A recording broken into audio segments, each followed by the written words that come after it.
and led initiatives that increased employment satisfaction by 50%, a testament to his strategic thinking and people-first approach. Mr. Divakar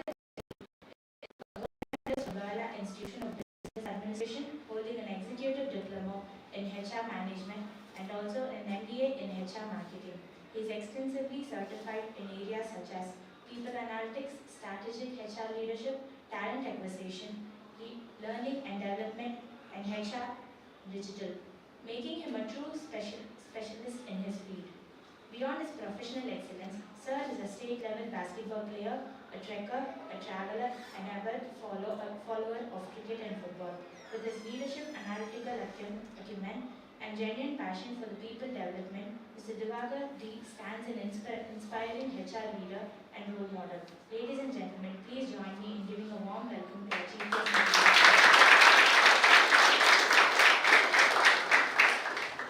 Thank you, Ms. Sherry. I now call upon Mr. Arun Kumar, student of 1st MAHRM, to introduce Mr. Samuel Jabbar. We are delighted to welcome back one of our very own, a proud alumnus of Petrosian College of Arts and Science, Mr. Samuel Jabbar, an accomplished human resources professional with nearly a decade of excellence in HR and operations. Currently, he serves as the Human Resources Team Lead at PRODA, Chennai, where he drives the entire spectrum of HR functions, recruitment, employee engagement, talent management, learning development, retention strategies, and exit management, playing a key role in shaping organizational culture and growth. Mr. Jabbar has had an illustrious career journey with reputed organizations including Standard Chartered Bank and Sprint Soft Technologies, where he was consistently recognized for his contributions, earning multiple accolades such as GEM Pinnacle Performance Award and GEM Business Champ Awards across different years. These achievements stand testimony to his commitment, leadership, and passion for people development. Beyond his professional accomplishments, he is a strategist, creative thinker, and an event planner with certificates in leadership foundations, growth mindset, generative AI in HR, and design thinking from prestigious institutions like IIT Madras and Loyola Institute of Business Administration. His academic journey, which began right here at Petrosian College, went on to include an MBA in Human Resources, and today he continues to inspire as a dynamic leader in HR domain. Mr. Sam Jabbar is truly an inspiration and aspiring professional. Dear Gathering, please join me in extending a warm and heartfelt welcome to Mr. Sam Jabbar.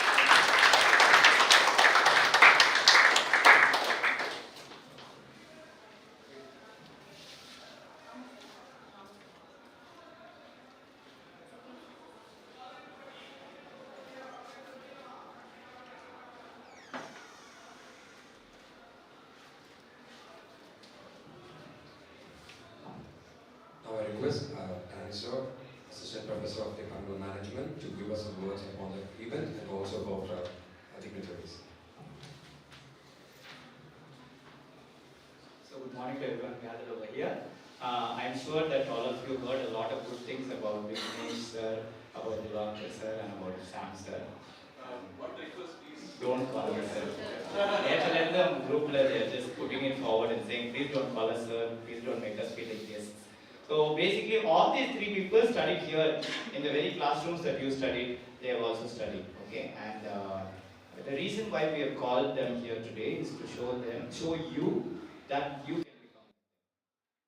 Many of us think as patricians that we may not have such a bright future. Where will we be placed after 3 years or after 2 years of study in your case? Definitely there is room for improvement. And today I'd like to take this opportunity to encourage all my students who are gathered over here to move forward, catch the bus which nobody else catches, take the path which nobody else takes. Because once you find your uniqueness in the world of corporate, definitely you will have a growth that nobody else can match in a short period of time. And I think when these guys were getting into the industry, they were into a lot of pioneering stuff. And so that's why they have made it big in the industry today. And this is not the end of their journey. Of course, they have a lot more to go forward. All of you know them as HR professionals. I know them as BBA student, as sports secretary and department secretary. So I was just explaining to second MHR students this morning about all your achievements over here. And Divakar nale basketball nale Divakar. Konjam. Yes, yeah. Can you just stand up, Divakar? Yeah. Please stand up. Yeah. So Divakar was always known for basketball as well as high jump. He always used to get the first place in high jump. Nobody can jump higher than Divakar, and so that made him a natural selection to be the sports secretary of our college in 2014-15. And we are very glad to have you back. As I was telling my class, I don't know much about Divakar because he was BCA. I used to say he's my junior because I also studied BCA. But then other than that, we are always like, enemies. Who else from BCA over here? Please raise your hand. 1, 2, 3. Yeah. 3 more BCA come to management here. So I think it is a kind of a natural movement from BCA to management role. And then we have with us Vignesh, who has been a person who nobody else in the department knows except me, because all of them joined later on. And Vignesh remembers, I think, very fondly Dr. Nagajodi and also myself. And we have been, I was his class teacher for how many years? 2 years. Yes, and third year Bhavani ma'am came along, right? So I was his class teacher for 2 years and we had a lot of fun, a lot of exploration we did together. One thing about Vignesh that I noted very much was that he was trying to bring in things which were not there in the college. He tried to bring in membership to ISEC, which is the student community. And finally he found out that in college they were not going to allow him, so he went and became a part of ISEC. And the day that he started going there, the day that he started attending meetings over there,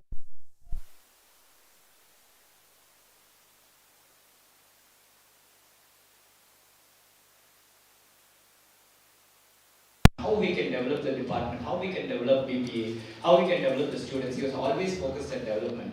And that's why always he's been on the top of my list when it comes to Alumni Connect. I always reach out to him. Vignesh, please come. But somehow or the other he's always busy. But today, I'm very grateful that you are here, Vignesh. Thank you for making it over here. Last but not least, the connectivity of the three. Okay, but no ways a lesser achiever, Mr. Samuel Jagudure. Even today, I was explaining to them about the literary display today in the class and how Sam took it to the next level. It was purely his brains, and he had a good team to work with at that time. They had the Big Boys group. Yeah. So that group was always on its toes, always wanting to do something different, always wanting to do something new in bringing in innovation to the department.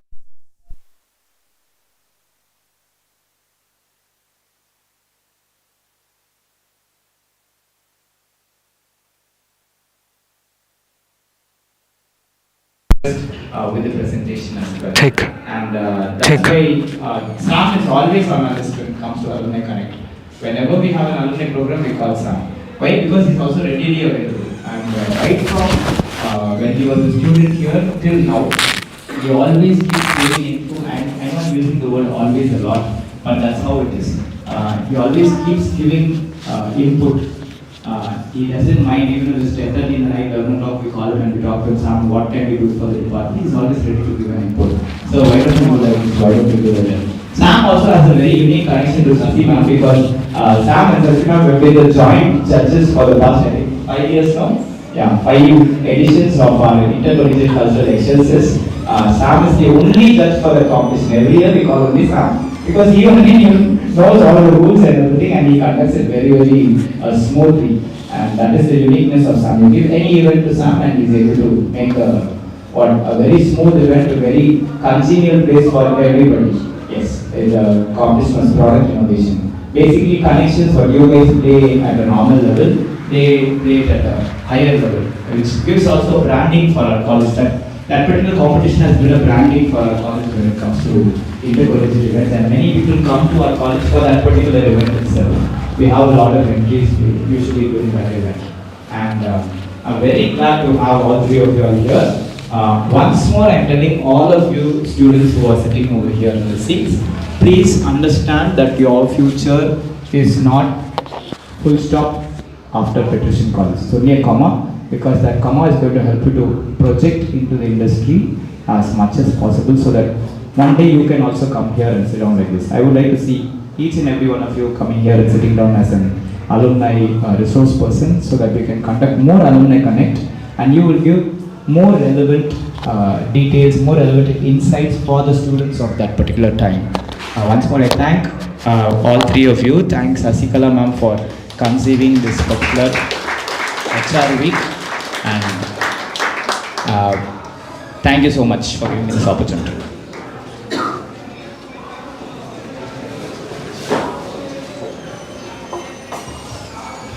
Now I request Raja sir to felicitate.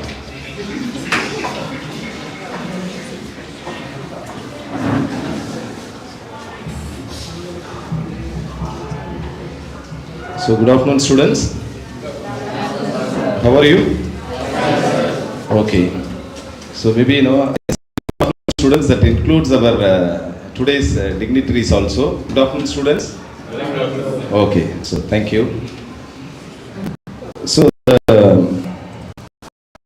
program says that am I right? Coffee. See, what is the purpose of coining this term, coffee with HR? Is there any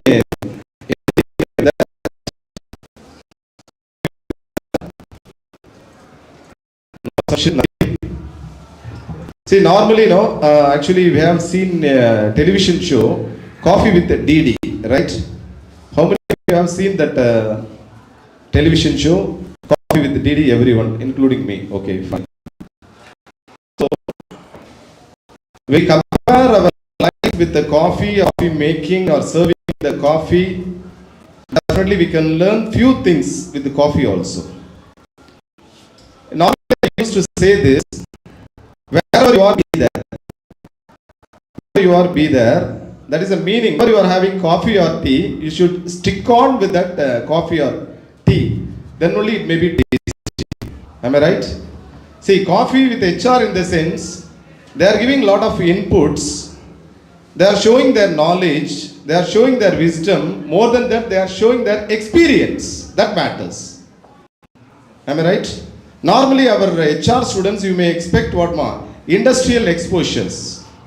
See, majority of you say that sometimes, no, sir, we are lacking industrial exposure. Am I right? See, when compared with the other college students, we are lacking with that industrial exposure. Actually, there is a gap between the education as well as the industry. Maybe the corporate and the college, definitely there should be a gap. There may be a gap. How we can fill that gap in the sense, now today we have seen three pillars, three icons, three young icons. They are filling this gap to remove away your feelings. Am I right? To give away the good feelings, good essence of HR. Right? How many of you enjoyed their presence as well as their lecture? How many of you enjoyed? No? Yet to start. Okay, yet to start. Okay. See, definitely you people will enjoy their exposure. Why I am saying this? Definitely, normally, you should be proud to be a patrician. Once a patrician, always a patrician. See, now, in front of you, one person, the great personality, Mr. Daniel Felix Joseph Chalk is seated here. Am I right? See, whenever, actually, he was All India first student. See, actually, he wrote he got All India first rank. I request everyone to give a small appreciation to him. For MBA, he got All India first. For MCA, All India third. See, such a vibrant personality is your class teacher. Maybe first HRM class teacher. See, really I appreciate our Madam Sasikala ma'am. Because of this initiation, maybe corporate as well as college connect.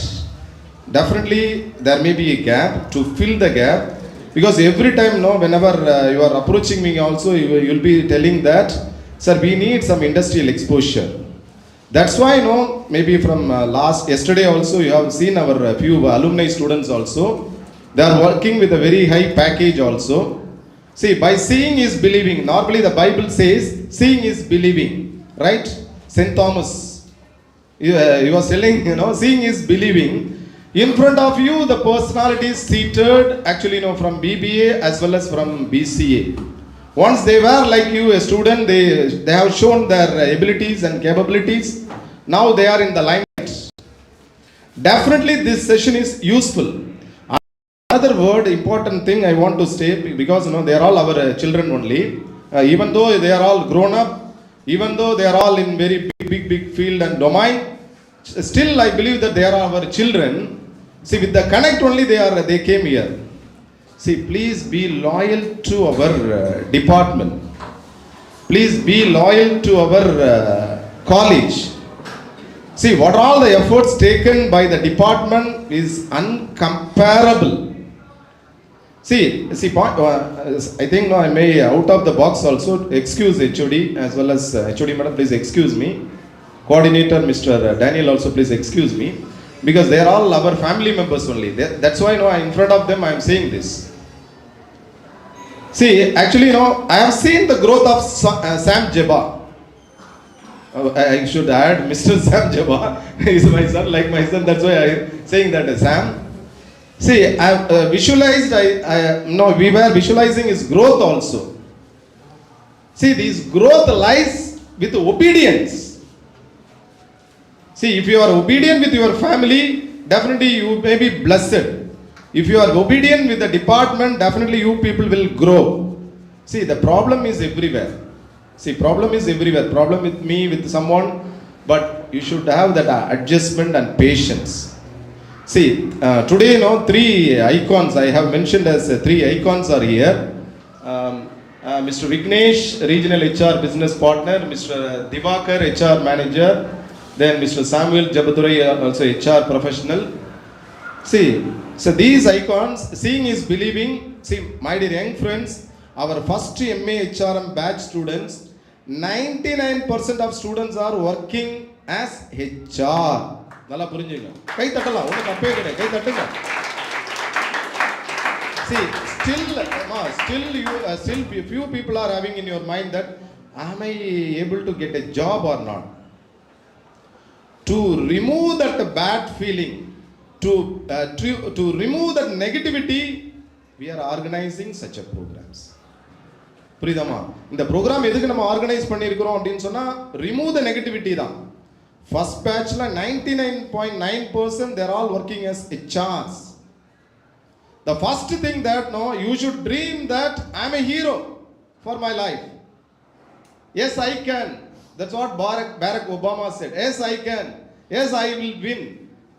Yes, I will get a very good job. Yes, I will reap a great future. Success lies on you. See, very clear that for ICAF, initially I found this guy, Sam. See, I was searching with a naked eye. When actually second BBA, when I was searching a person to give a badge, I was searching. Normally the people may used to select the person maybe with maybe this or that, maybe with the color or some achievement background. I found that okay, if you follow me, maybe if I compare this with Jesus Christ, it's maybe too much.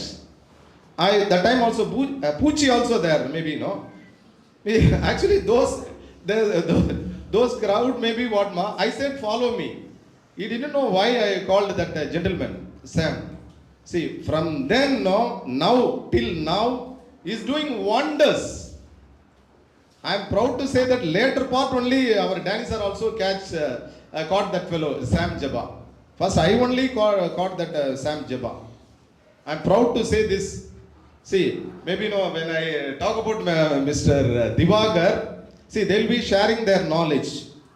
See, then now I am sharing how they were in our college. He's a very good basketball player. See, if his team is on the ground, in the sense on the basketball court, everyone will upright, because a majority of them are with a 6 feet height, with maybe well built, maybe Divakar and Paul also there. That time அப்படி இடிக்கிற மாதிரி கிட்ட போவானுங்க. அப்படி அந்த மிரட்டுறதுல எதிர் டீம்ல கீழே விழுந்துருவான். அந்த அளவுக்கு terror piece. See, so definitely நம்ம மிஸ்டர் விக்னேஷ் நான் இன்னைக்கு தான் பார்க்குறேன் first time. Maybe that 2012 only I joined. இருந்தாலும் அவரோட ஸ்மைல் வந்து that speaks a lot, maybe successful smile. See, my dear young friends, you people also always with a smiling face. See, whether you are having money, whether you are leading a maybe poor life, or your family background may be a very simple and humble also, if you want to be successful, be wherever you are, stay with a smiling face, face the challenges. Definitely we are happy to receive today 3 guests. So they are all our children only, so even then we should respect them. Please listen them, whatever may be the question also you can ask with them, get their knowledge. Final thing see, be proud to be part of department of management, be loyal to the department, okay, be loyal to the college. Definitely your life will be blessed, you will grow, your life will be successful, okay. Definitely you people will come out with the flying colors. Okay, thanks for this opportunity. I welcome our 3 icons, patrician icons. Okay, thank you.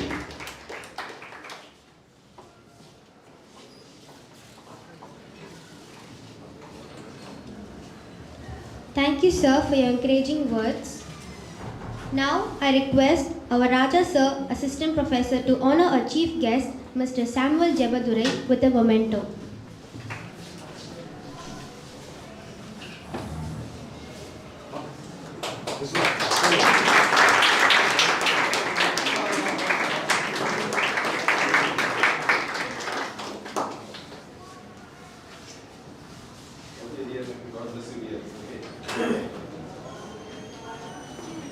Thank you, sir. Now, I request our Sasikala ma'am, head of the department, to honor our chief guest, Mr. Divakar D, with a memento.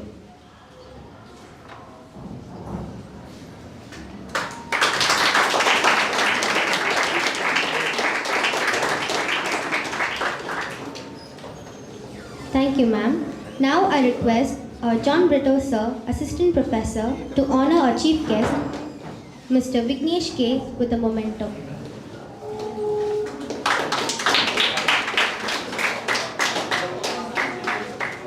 And also Pauline ma'am.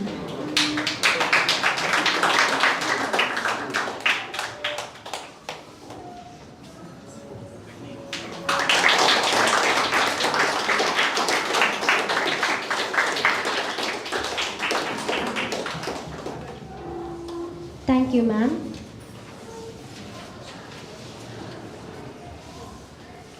We now move on to the highlight of today's program, the discussion with our HRs. This will be followed by a question and answer session where students can interact directly with our guests. Let us listen attentively and make the best use of this opportunity.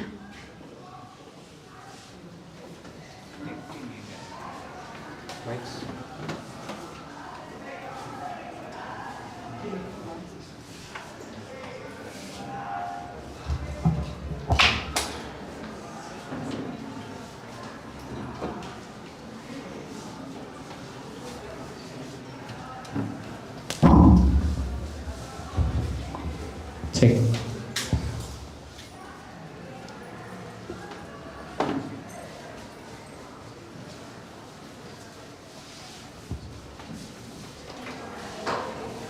Check. Check. Check.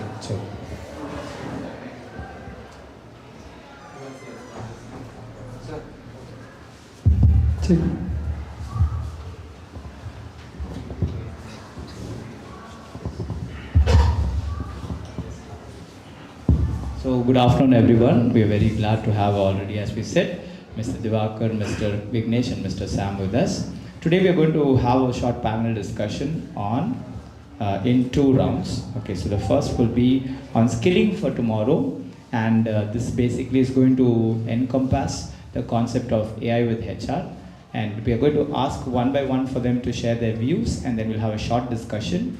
Then we will open the floor for discussion with the students as well. So you guys can pose your questions. We'll have the mic passed around to you. Please raise your hands if you want to ask a question.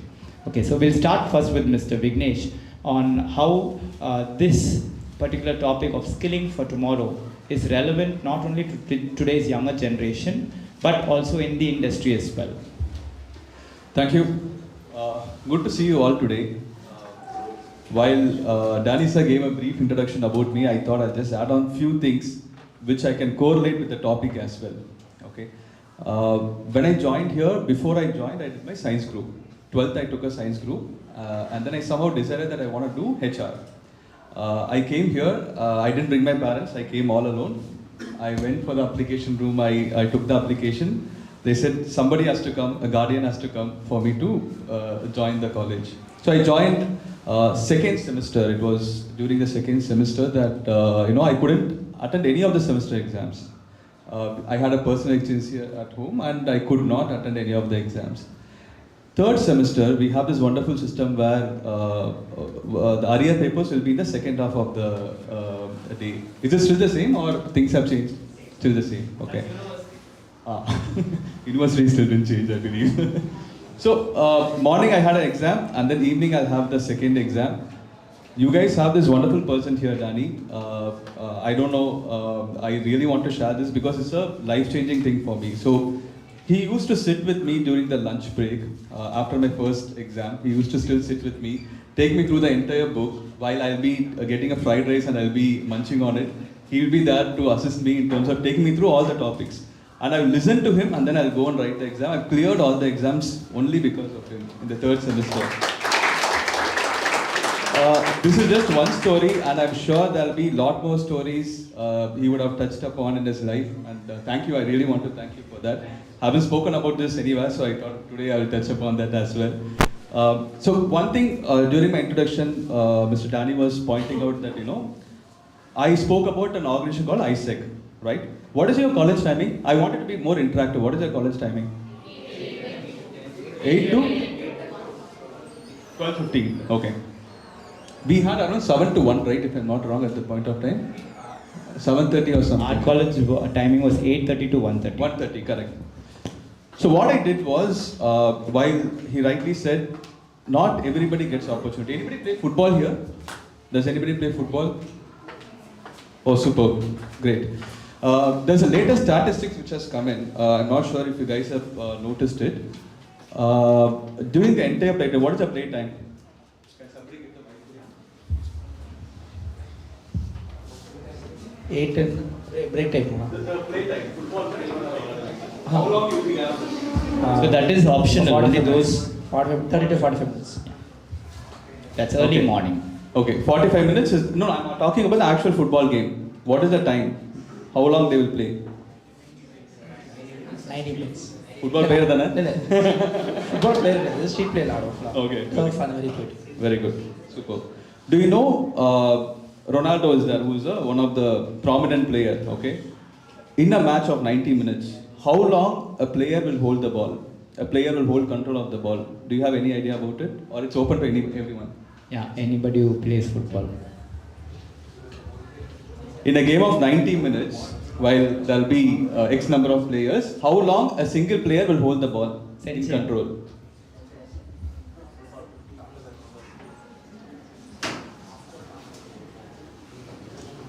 Yara சொல்லுங்க, I mean, who is the football player? Any guesses? Any guesses? So many times playing. நான் timeline கேக்குறேன். How long? The duration? 10 minutes hold பண்ணுவாங்களா?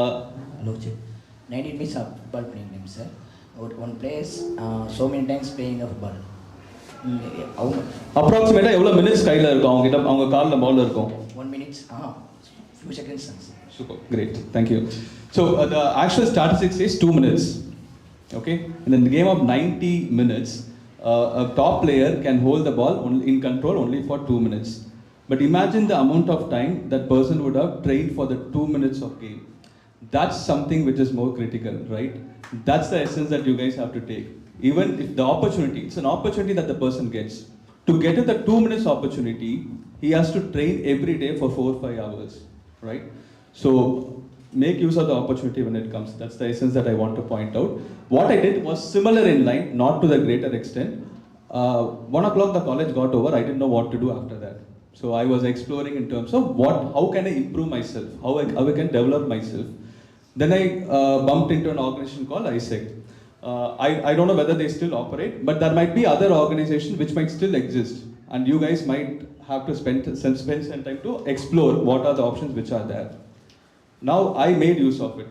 So what ISEC used to do is, it's an international exchange program where they do internship. They promote internship where they bring in people from across the country for an internship program, and they send people from here and students from other countries to here as well. We onboard them here as well.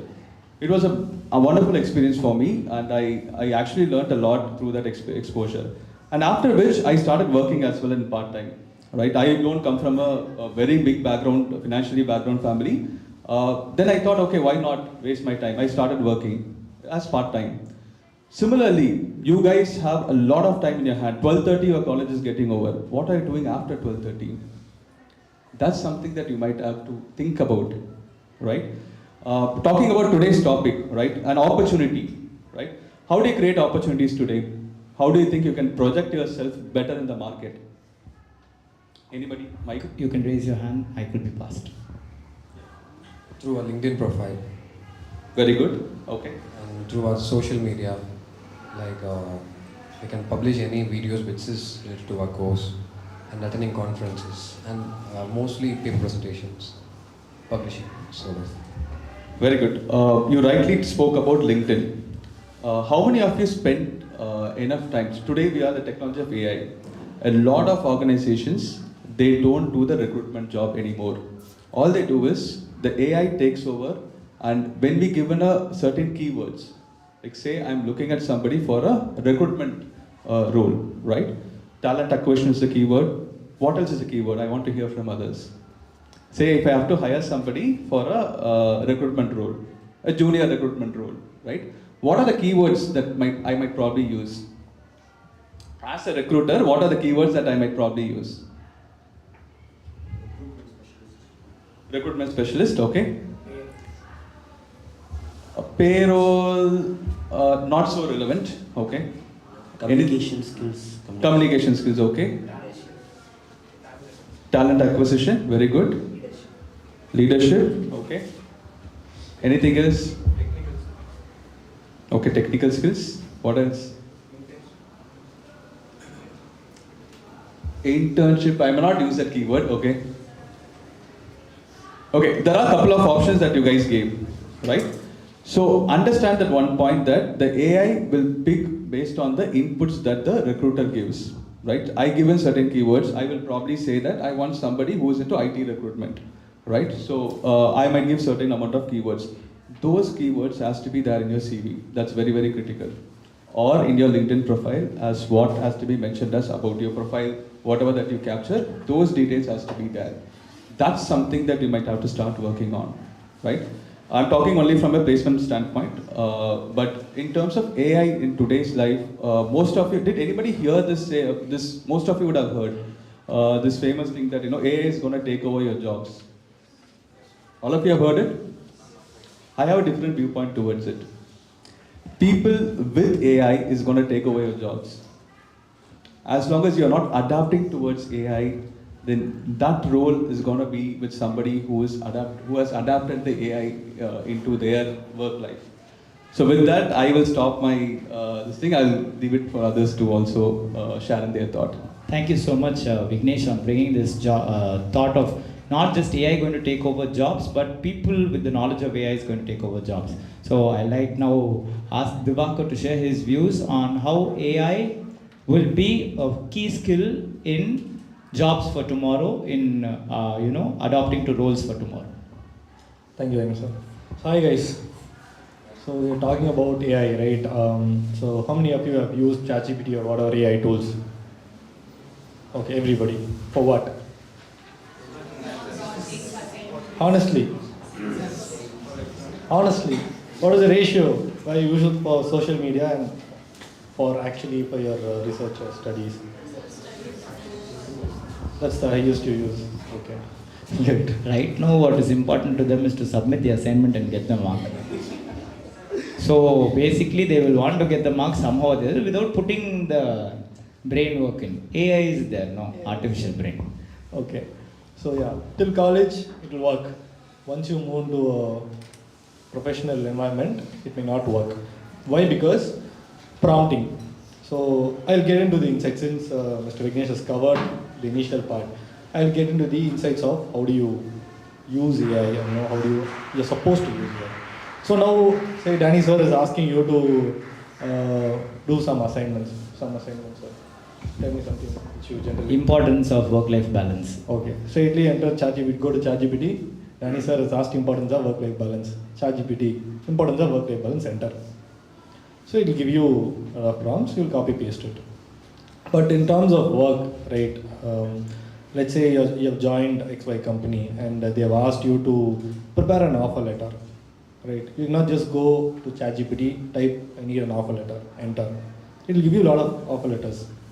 You cannot submit it. Why?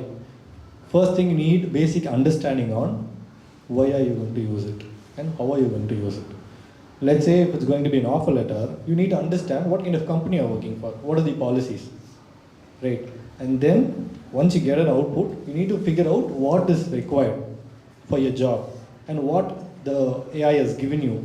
So you need to compare it, edit accordingly, and only then you're supposed to use it, right? So something is called as prompt engineering. So whatever you enter, right, it's called prompting. So using AI, the initial step is to understand this prompting. If you can still use AI for Danny's assignment, but you need to prompt in such a way you understand why it is given to you, what you're supposed to learn out of it, and then do the assignment. You can get help from AI, but you cannot ask the AI to do your job. So this is how you're supposed to approach. Step one is understanding what you're supposed to do. Right? Why someone is asking you to do? What is the object? What are you going to solve? That's the primary key. Then the secondary key would be how are you going to tell the AI to give a response which you want. Right? That's called prompting. It's called prompt engineering. If you have time, have a look at prompt engineering. If there are software engineers or somebody from BCA, right? So yeah. Software engineer, Mr. Software engineer or anywhere related to software. So you cannot just go to ChatGPT and say, hey, I need an application, build it for me. Yeah, it will build it for you, but it will not work. So there's something called as markup prompting for software. It's called markup software. So it will break down each section by section, front end, back end. So that's how AI is supposed to be used. So if you're going to use AI, first understand what is required, what you're trying to solve, and then you need to talk in a language which the AI understands. Only then you get the expected result. So that's how, so in HR, right, what are the things I use AI for? Right? Let's say I need a survey. I cannot sit and draft a complete survey form. Let's say it's going to be employee satisfactory survey. I'm going to ask prompt the ChatGPT saying that, see, I have conducted, we have run through so many activities in the company, and we need to analyze the satisfactory level of the employees. So I need a satisfactory survey covering XY points, or emphasizing on XY points. So what I'm trying to solve, what I'm trying to understand, and then click enter. So it will give me a list of questions, survey. And again, I need to read it and see whether it is going to suit or it is going to give a result which I want. And only then I'm going to send it out. Right? You will get the results. Okay, it will give you suggestions on what are the actionable insights, but you cannot actually implement it. So that's where the human intervention comes in. Yeah, you can do all the tasks using AI. Right? Starting from recruitment, as Mr. Vignesh said, right? Now you can use AI to shortlist profile, enter keywords. It will give you, it will source profiles. It will give a score to that profile based on your inputs. But again, input matters. For that, you need to have stuff to give that input. Right? So that's where we are here right now. So again, when coming to my life, right, I started as a sports guy, nowhere close to sitting in class. But at one point I decided I want HR, and very, very specific to, I want to be in HR because I did not have much guidance in terms of where I want to be and all that. But that time I had a HR friend who was able to help me out. That's why I was very stubborn. So once I completed my MBA, that time was the recruitment and all that was very bad. There were not much opportunities. So I went and joined a company for night shift. Like I was BPO, actually a BPO. And morning I started my MBA. So 8 o'clock to 1 o'clock I used to go to MBA college. And again evening 3 o'clock, 4 o'clock to early morning 2 o'clock I used to go to work. So that's how I started my career. And once I finished my MBA, for 1 month I did not have any jobs. And I had a lot of BPO jobs. I quit my job. So I was thinking, what was I lacking to get into HR? So one thing was, many people would used to think, right, is my communication up to the mark, to get to HR? I had that question. Because I since not from a very well-off family, and again my circle of friends, right, we're not well versed in talking in English. So I had this doubt whether my communication skills are up to the mark, to get into. Is that a problem? So that's where the 1 month period, right, where you just sit idle at home, think about things, where am I missing? So that's where I started improving my communication, and again started understanding what are things I need to learn. So back then there was no AI and all that. It was only Google. You have to click multiple links, get a new term, again go Google that. It takes a lot of time. Now things have become a lot easier. You can just, with single click, you will get the entire study of what you want to learn. So as Vignesh said, you need to think about what are you going to do when you have more time. So yeah, AI is there. So it's actually a blessing for you guys, but if you use it rightly, it's not there to generate Ghibli or whatever. Yeah, we can do that on one side. Other side is, we can keep prompting on how do I enhance my LinkedIn profile. You copy paste your LinkedIn profile and ask to analyze and say, how can I enhance my LinkedIn profile? How can I improve my connections? So as a HR person, definitely connection matters. Like you need to have a strong LinkedIn profile or any profile. You need to read, basically, not just Facebook and other social media. LinkedIn is one powerful tool where you can get a job, okay, get connections, right, and also learn a lot of things. I learned a lot of things from HR. If you see my profile, there'll be a lot of certifications. So I was very curious, like, what are these certifications? Okay, let me do. That's how I climbed the ladder. Each and every year I used to add a separate set of skill set to me. Like HR analytics is one thing which I actually wanted to do. So I went to Liba. It was a classroom. After work, I finished my work by 6 o'clock. The classes would be 6:30. I'll go to, from Gindi to, I used to go to Nungambakam to attend classes. Just in 2022, I had reasonable experience. Still, I used to go sit with young people. There were a lot of young people there. I was the oldest there, actually. People used to call me sir and all that. So it was funny. So, so that's how, if you could spare at least 1 or 2 hours right now in your comfort zone, it won't be that difficult. Where now Mr. Vignesh or me, right, even Jabba, have gone through the hardships of getting to somewhere where we are right now. So this is all I would like to convey in terms of how to use AI and how effectively you can use it. So I'm handing over to Jabba. Thank you so much, Divakar, on putting down over to here pen to paper on usage of AI. And I'm very, what I say, I will agree with you 100%, because when I was doing my MBA, all we had was Google, as you said. We didn't have AI to help us out. But my assignments always used to be much different from my classmates. The reason why is because they used to click on the links that appeared in the first page. I used to click on the links that appeared in the 5th page. And that always had something different, that always had something which nobody else used to check or nobody else used to try to get. And the other thing, what he spoke about prompt engineering, is what we did in our MBA back then. Nobody else did it. So I saw that this was a place that nobody else was able to get into, and so I started doing like that. Specifically, giving specific keywords, giving specific prompt words to that particular search engine in order to get a more refined search, in order to get that which I want. Like even when I was a professor over here also as well in the early days, many people will be Googling, but they will not be able to get. They'll ask me, Danny sir, can you just come and help? And I go get it and give it to them. And they're like, how? Only if you type it's coming. Google listens to you or what? I said, no, you just have to type the right keywords. So that is something that is very important. All of us over here can learn from this on prompt engineering. And I think he gave about prompt engineering, markup prompting as well. So all this is something that you need to note down and start working on. Thank you so much for taking us into the tech part of it. Now, we all know that AI, yes, is tech and everything, But is there anything that we can add on humanely to AI? I would like Sam to dwell upon that. Okay, so it's great to be back in Patrician. So Danny sir has always been a go-to person for me. So even in college, anything for it matters, you know. If I need anything, I'll just, he's a go-to person. So thank you for being that go-to person and being the moderator for today. Thank you, Sam. It's great to see all of you suited up.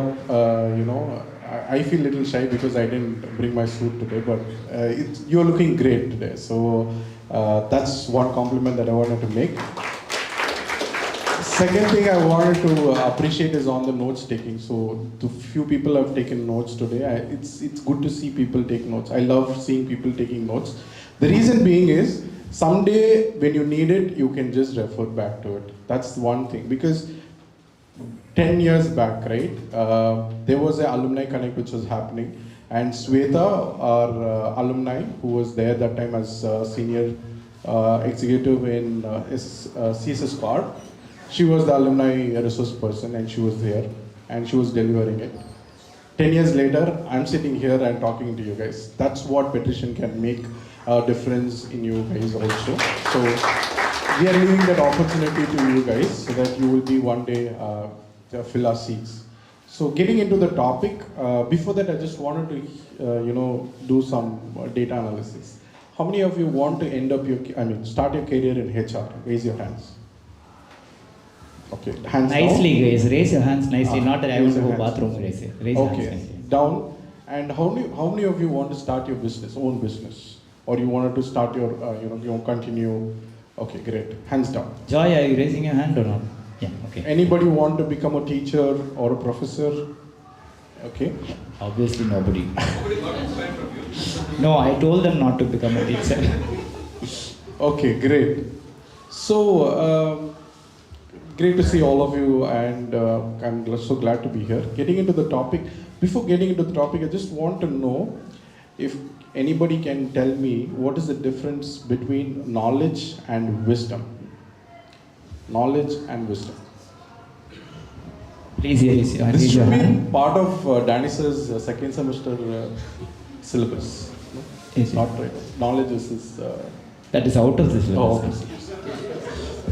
So we call it Danny's. Danny always has a separate syllabus. Like. Yeah. So anybody wants? Anybody? Yeah. Yes. The knowledge is the collective of information, and wisdom is how you are following it and how you are applying it in your life. Perfect. Great. So yes, exactly what he said. So knowledge is basically, if you know Excel or PowerPoint, if you know all the tools which is there, and how you can use it, that becomes your knowledge. But when you're put it in a situation where you have to give a data, if you click on these icons and you can use it and give an output, that becomes your wisdom. So if you know when to apply, what to apply, and for what to apply, then you get the output. Similarly, we are in the current situation, right? So as Vignesh was saying and Divakar was saying, right, every company will throw up a job post, they put a job description, right? And there are a list of things that is expected out of you, right? So if you are willing to get into HR, okay, see it like a checklist, whether am I fitting into that role, okay? So there are different roles in HR, by the way, right? We have business partnering, we have, operations, we have various roles, right? L&D, talent management, talent operations. There are different roles, talent development, talent, now it's OD, organization development is also part of the HR right now. And what I have to do to get into that role, to that show, right? So there are a lot of job descriptions, right? One quick pro tip I just want to give you. How many of you use Canva? All of you, perfect. And how many of you created your resumes through Canva? Please change it, okay? Because all the AI platforms that is being in recruitment right now will not identify an image resume, okay? It goes with whatever is in the text. Okay, this is the pro tip I'm just giving you. You guys, if you want to get into big companies, things like that, please change your resumes to a Word document, which is a PDF, which works well, not an image format anymore. Okay, so coming to the AI. Okay, so anybody can tell me what is the evolution of AI? Where did we start and where we are currently? Anybody? You can raise your hand. Mic will be passed to you.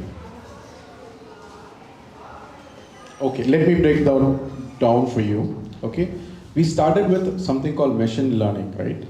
So where our voice recognition, all of those things was there. Then we moved on to generative AI, where LLMs were used, large language model, where voice assistants and all of those things were used, like your Alexa or for whatever it is matters. Sorry, your LLMs are basically your chat GPTs. And currently in the market, we see something called agentic AI. What is agentic AI? It works your task. Whatever the task that you want to perform, the AI agent does it for you. What is the future that we are looking at? It's called as multi-agent AI. So multiple agent AIs are going to be there working for you to perform the task. How it is going to replace your job? Rightly said by Vignesh and Divakar, it is not going to replace your job, but it is going to replace your job description. You are going to be there as a human touch to enable AI to work for you, right? So it is not only AI will do it, you need somebody to control AI. So what in my terms I will put it as is, you need super intelligence to manage your artificial intelligence. So superhuman intelligence is required. How we will get that skill? We have to understand how AI works. That goes back to our knowledge to, a wisdom conversion. This is simple. I just wanted to break down and give it to you guys as this. So thank you, Sam. I liked how you put what they said out in a different way. It's not going to replace your job, but replace your job description. And Sam also spoke about the evolution of AI. Thank you so much for doing that. And how Sam has given us a kind of a hope, also what Vignesh and Divakar echoed, that AI is not going to take your jobs, don't worry. Okay, but it means that you need to skill yourself in order to manage a job with AI. Right? So the world that you are stepping out into is different, much different from the world that they stepped out into. Because the world is evolving, the world is changing, and because of this, there are a lot more skills that are required of you. As Sam very rightly said, super intelligence, superhuman intelligence is needed in order to manage artificial intelligence. Right now, it echoes what I always say in my class. Will a computer take over your job one day? Maybe, but you would still need a human being to switch the switch on. Put the switch on, right? Always human is necessary. Human is not indispensable. A human is indispensable. It's not very dispensable thing. Even as much as they try to do away with human jobs, there will always be a scope for human jobs in the market. But the type of human jobs, the skills that you will need, is something that we need to develop on, and something that we need to explore as students of HRM. You need to start looking in at how you can, develop these skills. So wonderful. Now, if you can have a back and forth between the three of you, and you spoke about skills, right? That you need to. Can you just highlight? One of you can highlight on what kind of skills, like you said, prompt engineering and all this stuff. Other than that, what are the skills that they can develop in order to make this more interesting for them, so that they will have some takeaway from this session? So the world is moving towards data, right? Everything is data right now, starting from social media, everything. So that's where things start. So in HR, right? So now we're predominantly using data, starting from everything is data right now. So you need to understand what is data, what are we going to do with it. Right? It's doing the recruitment, right? Again, in recruitment, there is analytics. Right, if you're gonna talk about surveys, right, employee satisfaction survey, retention rates, everything is backed with data. So I want you guys to understand what is this data. How are we going to use it? That's where HR analytics comes in. So what is HR analytics? How data is used to manage a company or run a company or help people. So HR analytics is one strong topic which which I want you guys to look into. How we first understand it and then see how we can use it. Outcomes. So I'd like to bring in an insight over here about HR analytics. It's currently now a new subject that has been introduced into Madras University has finally woken up and they brought in a subject on HR analytics. But the scope of the subject is very limited. It's very basic because that's how much research they've brought into it. They've just thrown in a bunch of tools in unit number 4. But yeah, exactly. But that needs to be researched also by the educators as well as the students. So that is now in its formative stage, right? What they're going to learn out of that subject, that syllabus-oriented subject, will be very little. How much more do you think that it is being used in the market? If any of you can throw insight into that, how much more? Yeah. Before that, I'll finish off my point. Adding on to Divakar, what I want you guys to focus on is the fundamentals, right? Fundamentals is basically we got used to using calculators, right? If we're still using the calculators for addition, subtraction, multiplication, then it is wrong, right? Our human brains is developed for intelligence, right? So, right now how we are using ChatGPTs, the fun part is always there in ChatGPT where you use image creation, all of this. Fun part is there. But are we using the ChatGPTs and all the AIs for solving the complex problems? If you have a very complex problem, you want to submit a strategy tomorrow and you're breaking your mind, right? You give your suggestions to ChatGPT, see what best it can give you. ChatGPTs can make mistakes, but if your fundamentals are right, you can tell that ChatGPT is wrong. If your fundamental is shaking, right, then you will totally rely on the technology. That is where we have to waken up. And we have to be strong in fundamentals, right? If you learn something, strongly learn things, right? If you're learning Excel or anything for it matters, learn the basics, keep it strong. When you're stuck somewhere, to solve the complex problem, AI is there to help you. I think Vignesh raised his hand, he had a view. So, want to share one of the things that AI helped me to solve a problem, a real life scenario when I was working. So, I work as a HR business partner. My key role, I work for a bank. All of you know how a bank operates. I'm sure all of you would have visited a branch at least once, right?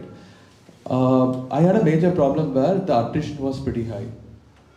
People were leaving. We don't know why people are leaving.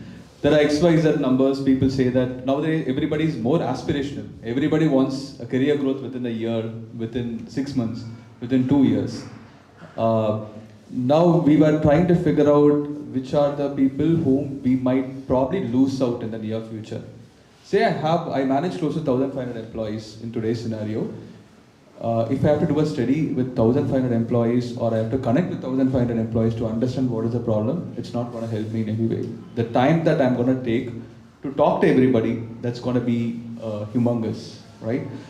So we have something called predictive index. Have anybody heard about it, predictive index? Yeah, I think they've heard about predictive analytics. Yeah. So we gave in certain inputs in terms of trying to understand who are the employees whom we might probably lose out, right? It predicts. The AI predicts who are the people based on the pattern. You won't believe the pattern also involves the number of days this person has taken leave in the last 6 months of time. So there are data which have been taken into consideration, and out of this, say, assume that I had 1,000 employees, 20% of the employees have been listed down, and then it was given to me. Out of this 20, you won't believe 80% are right in the next year. The accuracy is 80% on the predictive index, right? While my attrition was around 40%. So for me, end of the day, instead of running for the 100%, all I have to do is run behind the 20% and ensure that they stay with me, right? So that's one use of AI which practically happened in my life. And day to day, so while both of them added more insights in terms of applicability of the AI, right? Last week I had a meeting, right? And I have this habit of walking around when I'm having a meeting. I listen to a lot from the employees. So I was writing everything on the whiteboard marker. Meeting rooms have a whiteboard marker and I keep writing everything as and then employees given their suggestions. Now, after which I have to take it further with the respective departments, right? So there will be multiple departments, there will be multiple queries, and I have to send it across to them for resolution. Our work doesn't end with only listening. We have to ensure that the resolution happens. So now, all I did was take a photo of this whiteboard marker where I've written everything, put it in the chat GPT, and I just prompted. Like he rightly said, the prompt is what matters a lot. I wrote a prompt saying that I want minutes of the meeting based on the image. Now, the output came. Obviously, my handwriting might be a little bad. There are words which might be changed, right? But the context is something, the base knowledge is something that I carry, which ChatGPT or AI will not carry. While it's in the progress of development, tomorrow that might be even more intellectual than us. But at this point of time, in today's scenario, it's about the base knowledge and how we apply towards it, right? AI is there to support me. It ensured that I didn't spend 2 hours in drafting the minutes of the meeting. It helped me to simplify it within 10 minutes of time. Now I had to rework on it in terms of improvising it. It will not pick up the jargons that I'm using. AI will not understand the jargons that I use in the banking technology industry, right? So that's the way that AI is helping on a real life scenario. I just thought I'll just park with 2 examples which you might probably be able to relate better. And further, we are going to digital. Banking industry itself is too digital now, right? I still remember that I used to go along with my grandmother to the bank every other time they want to take the pension. I don't remember the time that I actually went to the branch for any servicing in the recent days. You don't need to go to the bank today in order to have any service, right? Everything is there in the mobile application, you use it. Now we were thinking, okay, we have 10 members in the branch, 10 employees in the branch doing X, Y, Z numbers. Today in HR, we have an AI system which ensures that the basic queries are being taken care of. We have a chat box built in within our organization where you go and type, like I want the payslip for April month. It will give you the attachment. Say I want to know what is the tax that I'm paying. You type it there. I want to know about the medical benefit that I get out of the organization. You type it there. It will prompt you. The work that I did in that AI is that what are the prompts to be given? What are the prompts that has to be rightly used? What are the prompts that employees might probably use? Those inputs have been given from me, right? Now this saves a lot of time for me on the basic queries. People just generally call and then they will be like, sir, I want to know about what is the policy, how should I avail the medical benefit? Giving an example. And now all this transactional work is something which is saving a lot of time for me. I am not getting into any transactional work. Today I work with the leadership team in terms of restructuring the organization, right? How we can make best use of the resources that we have, rather than sitting on the transactional work, on the queries that employees might have. That is also even more important. We cannot neglect that. Employee experience is a key. As an HR, ensuring that employee experience, that's a key that we might have to look into. And as I was talking about banking, today when you go to the branch, there will be a person who is called a teller or somebody who sits in the counter to address your basic queries. Now, the organization that I work for, I'm not naming the organization for a reason, but the organization I work for, we developed an AI.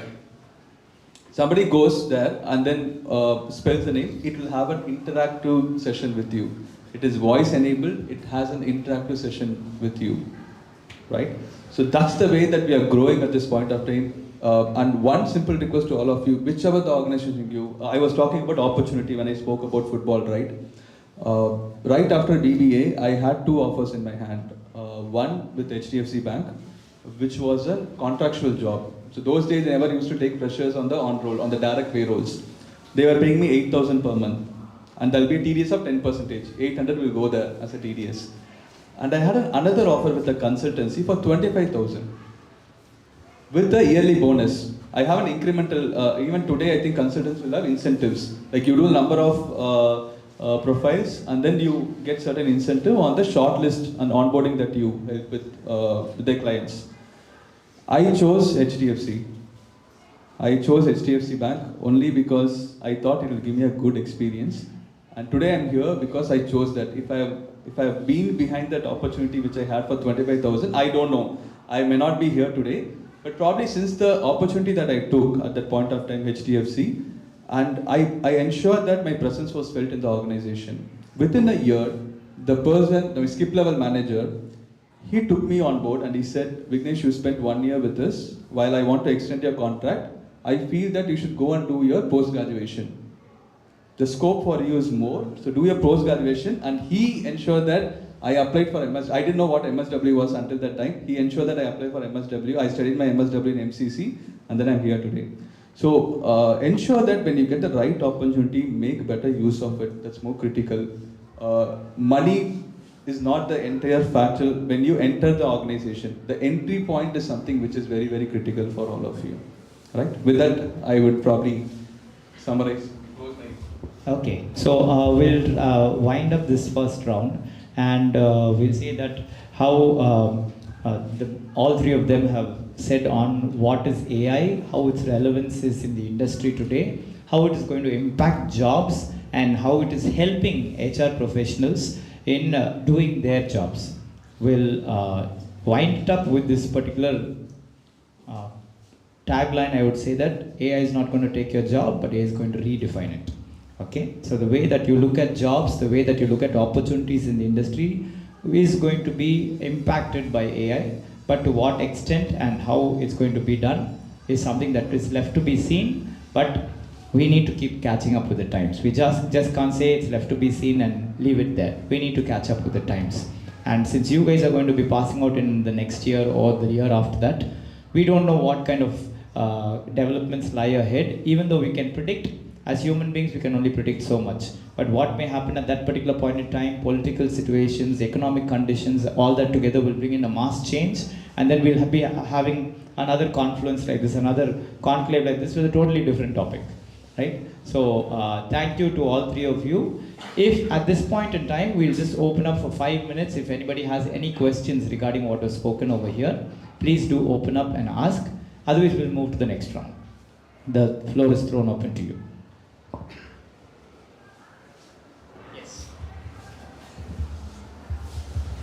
Check. My name is Samyukta. As you said about AI, we need to learn AI. Is there any like a structure or basic thing we can learn and get certification, or like we can learn from the Google and AI itself?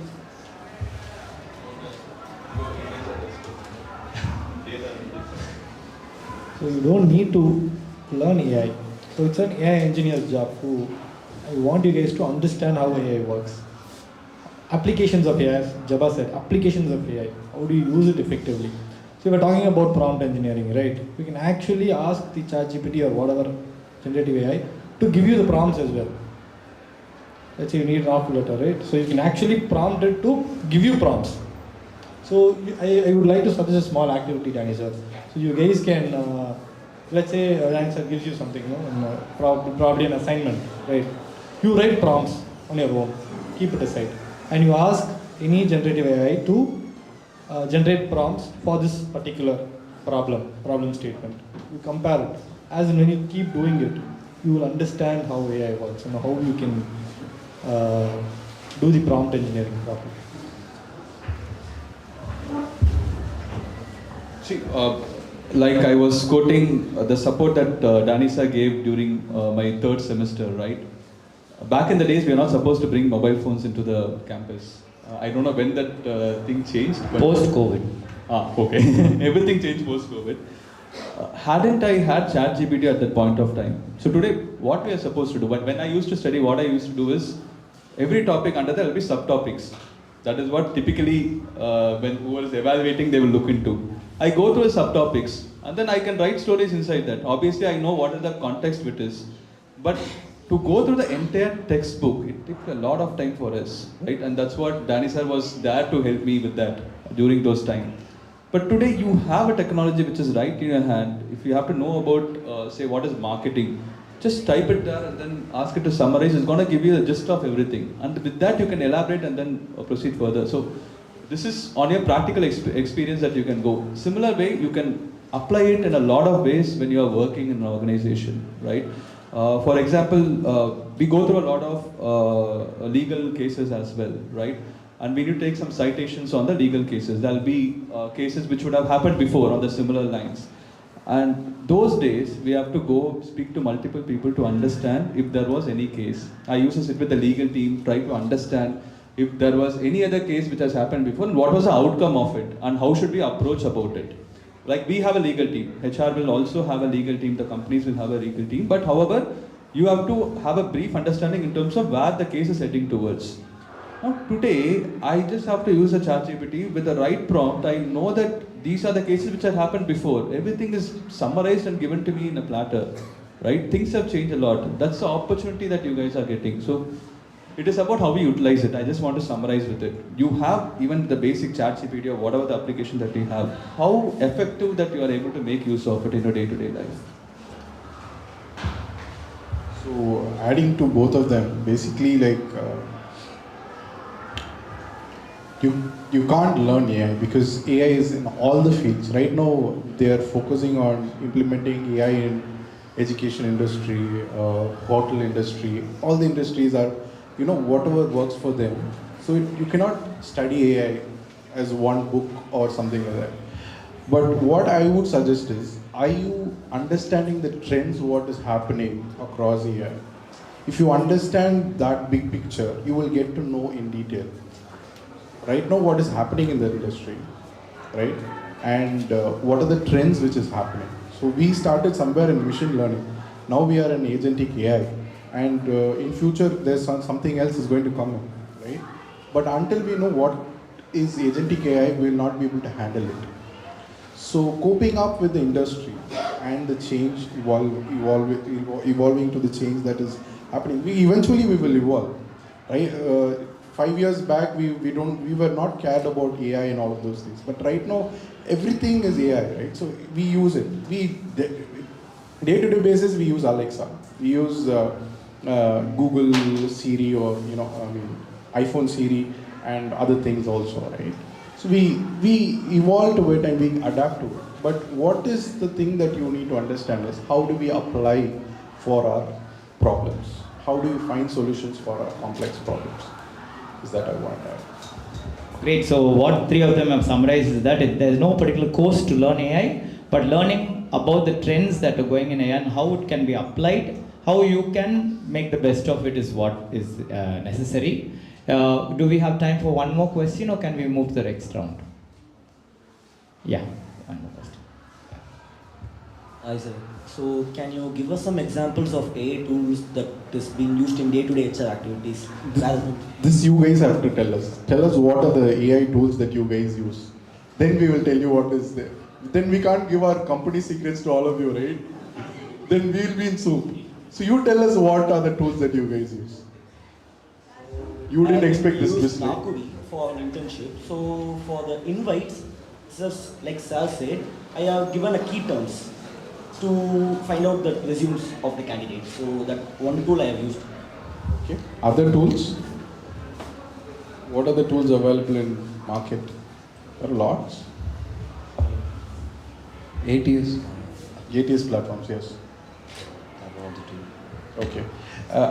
Anybody heard of very click? Anybody heard of very click? Okay. Indeed. What is it used for? I've worked as an intern in a company. In that company, they use this website or some AI tool, Indeed, to recruit people, like resume screening, like that. So that's what. So there are a lot of, for recruitment, there are a lot of platforms. Right now, one is on VeryClick, which we use in an organization for screening employees' profile. It gives you a percentage, as Devaka was saying, it gives you a percentage of, is it matching with your job description, okay? So if it's matching with your job description, basically it checks your keywords, it checks your, what are the things that they've mentioned, whether it's matching with the job description and the candidate which we are expecting. If yes, then it shows the 80%, 70%. So it's just like a matrimony profile. Have you guys seen matrimony profiles? They compare two profiles and they put the score. Not it. So when you're searching for the mate, you will be able to see that. So those are the insights that we are. That's how currently it's available in the market. There are a lot of tools. Every company wants to show their tools.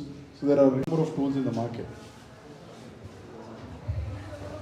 I think they all want to keep their company secrets. So we'll move to the next round right now. At this time, we are going to move across the spectrum. all of us are talking about technology, technology, technology the whole time, but there is a human aspect, and without that human aspect, I don't think any organization would be an organization. So we're going to bring in this, the latest buzz in the human aspect of HR is emotional intelligence, right? So everyone's talking about emotional intelligence. I am doing my PhD on emotional intelligence. So it's as good as, the buzzword for human side of the organization. And when it comes to this human intelligence, it's also evolving as well. Now you have meta-human intelligence and stuff like that. So one basic component and one basic pillar of this emotional intelligence is empathy. Okay, while discussing with the three of you, Sam came up with the topic of empathy with AI. Empathy with AI, and building the right balance in the workplace. So we could go on with each of you providing your views on how empathy, not just as a construct, but something as a practice that is followed in the organization. How do you follow empathy in your organization? How is it brought into the work methodology? Do you follow it as a practice because of a particular construct, because of a particular confirmation that you have to do with processes in the organization, or do you go beyond that particular work process in order to actually touch a person humanely? And where does AI fit into all of this? Can a balance be achieved? That's what we're going to talk about. Great. Before I get into the topic, there's one trend that I'm being seeing in the recent days, right? The more the technology is growing, right? When I studied or Mr. Danny sir studied, we were only referring to books and we were only referring to libraries, right? And I still remember the time when I was doing my MSW, I have to go sit in the library for entire day. I used to sit there, make notes and come back. And I used to remember what I'm that I'm writing. That's one thing that we were all having. Today, that is missing. Today,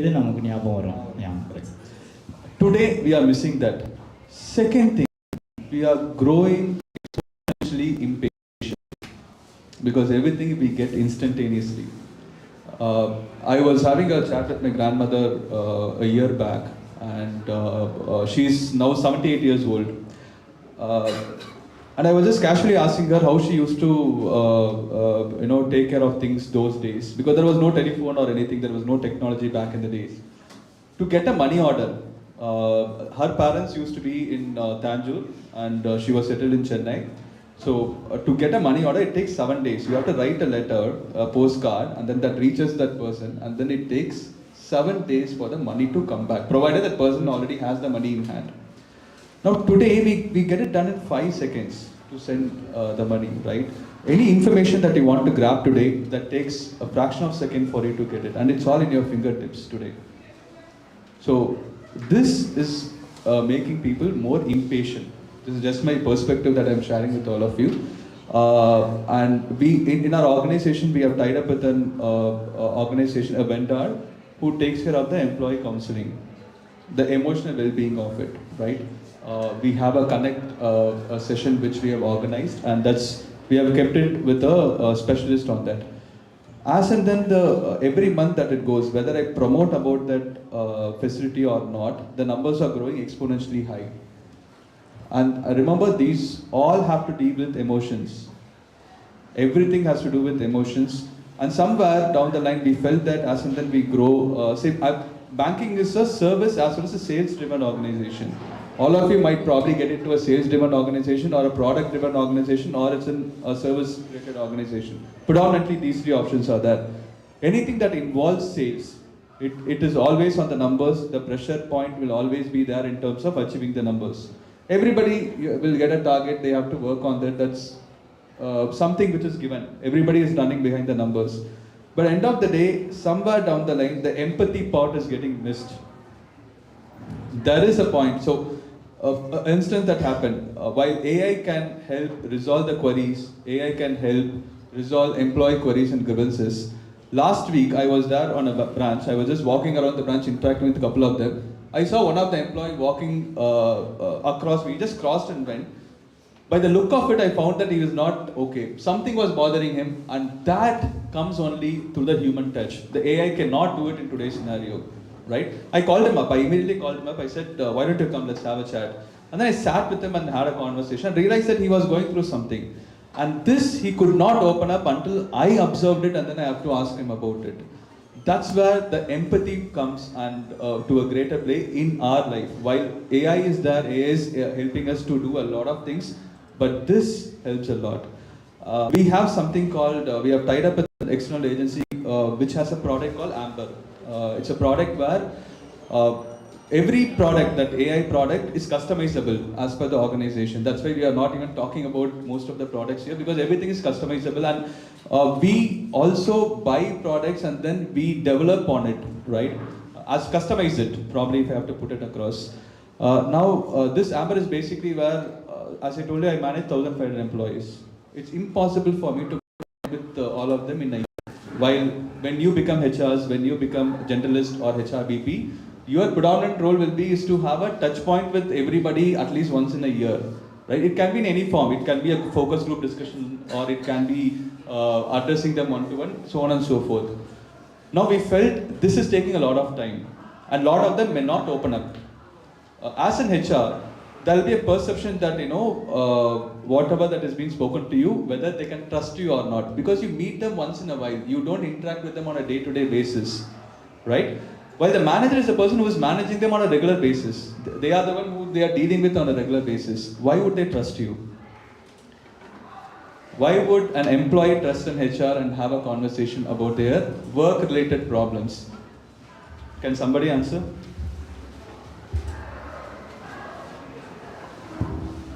So, my name is Sean.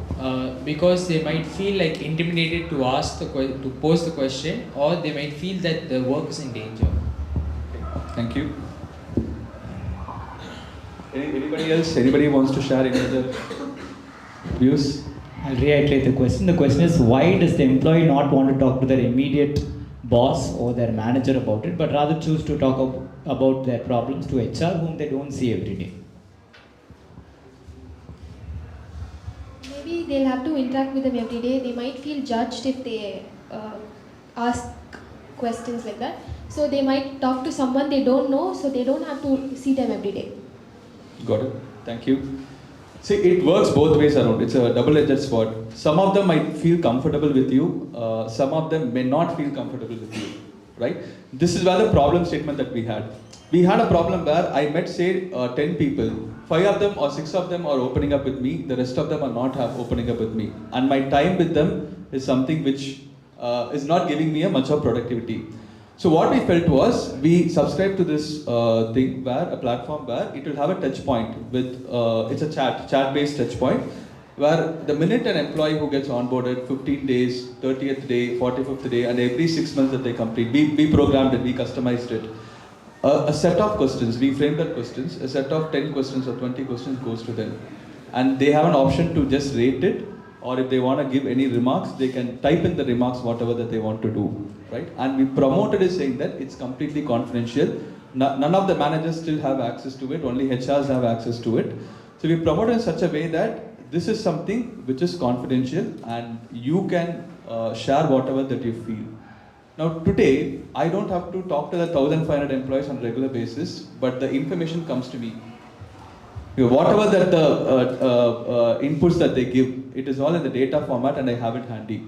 I can always use it to represent to my senior managements as well, right? So that's the way AI is also helping in terms of understanding the emotions of the employee, because most of it is on the emotional part, the way that they felt on a particular day, that the way that they've been treated in the organization. So most of the queries which comes in through the portal that we have built in, it is on the empathy, right?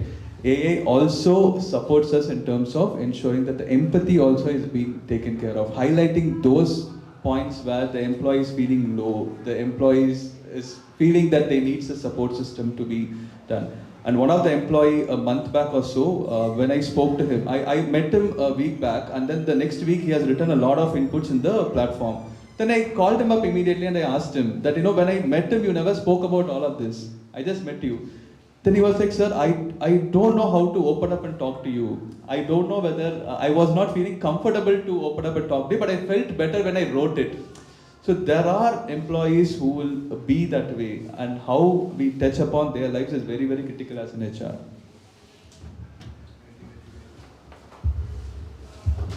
So, empathy, you guys are aware, right? Anybody have, most of you, I think most of you would have seen Endiran 2.0, right? There's a red chip which plays an empathy role, right? If there is feelings and all of those things, if it's there. Right now the red chip is not there in all the AIs right now, okay? Instead of that is where our role comes in. The power of HR is we have the data, right? We are the ones who are dealing with the employee day in and day out. As we were saying, right? So there's a 30, 60, 90 days framework which is happening. Once a new joiner joins in, every touch points, right? From the date of joining till the 90th day, we monitor him and we see how he is evolving. For the existing employees, we have something called mode survey which will get released fortnightly.